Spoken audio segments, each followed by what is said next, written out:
Inclusive user model is a representation of perceptual, cognitive, and motor abilities of user in a machine-readable form. The inclusive user model is implemented through a simulator and a set of user modeling web services. The simulator can help designers to understand, visualize, and measure effect of impairment on design. The web services can be used to adapt or personalize any electronic interface in runtime. The simulator has different modules to simulate visual impairment, hearing impairment, cognition, and motor impairment.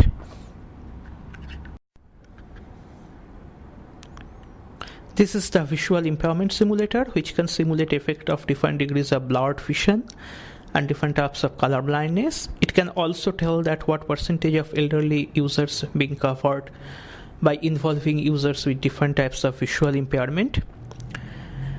The simulator can accurately simulate effect of different eye diseases like macular degeneration, diabetic retinopathy, glaucoma, or different types of color blindness. It can also simulate effect of change in different visual parameters like visual acuity loss or visual field loss. Here is an example output from the simulator which simulates an effect of early stage of macular degeneration. As can be seen in the picture, the overall picture is blurred as the person is using his peripheral vision. There is also a blob on the left of the Start Scan DTT button, and this blob is resulting due to the macular degeneration. This is the hearing impairment simulator, which can be used to simulate effect of different types of hearing loss.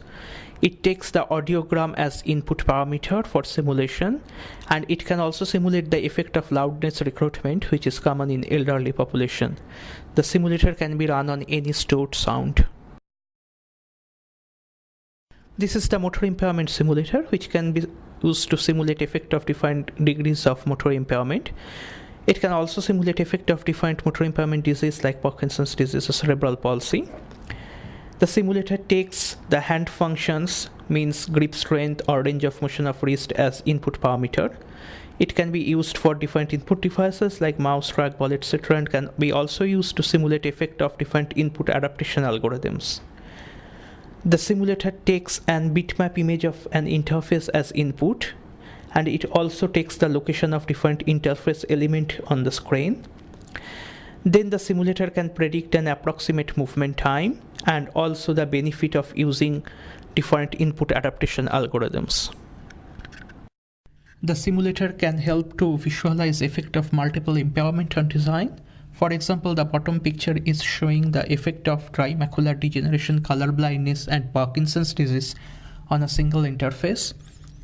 The black spots are resulting from dry macular degeneration, while the overall color of the picture has been changed due to the effect of color blindness. The blue line is showing a probable cursor trace for a person having Parkinson's disease.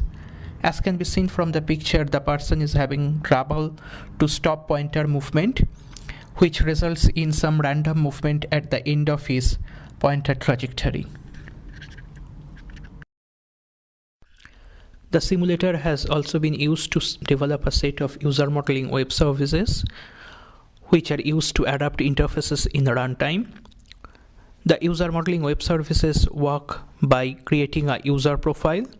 In this particular example, we are creating a user profile for a person having mild tremor in hand as well as protanopia type of color blindness. We have used the Amsler grid to detect macular degeneration and plate 16 of Ishihara color blindness test to detect the type of color blindness. Once the user profile is created, it's stored in web and it can be used to adapt interfaces across any device the user is using. The user profile is used to predict interface parameters. The user needs to log in with his username and password as usual. We also take the device type and screen resolution as input parameters to the model. These parameters are used to adjust font size and other parameters according to the device type. Here is a prediction for this particular user. In this example, we predicted the horizontal and vertical button spacing, which is the minimum separation between any two interface elements, the minimum font size requirement, the color contrast, and best input and output modality for this user. This page demonstrates the appropriate rendering for this user following the predicted interface parameters. The user modeling web services can render the same web page differently for different users based on their user profiles. Similarly, if the user is using a defined device, say a smartphone, he can still get a personalized interface based on his user profile. Finally, this particular screen puts 3 different versions of adapted interfaces in a single screen with different button sizes, font sizes, and color contrast. This research has been disseminated through numerous papers and a couple of books. This book puts the research in the general background of accessible computing, while the other book discusses the detail of inclusive user modeling.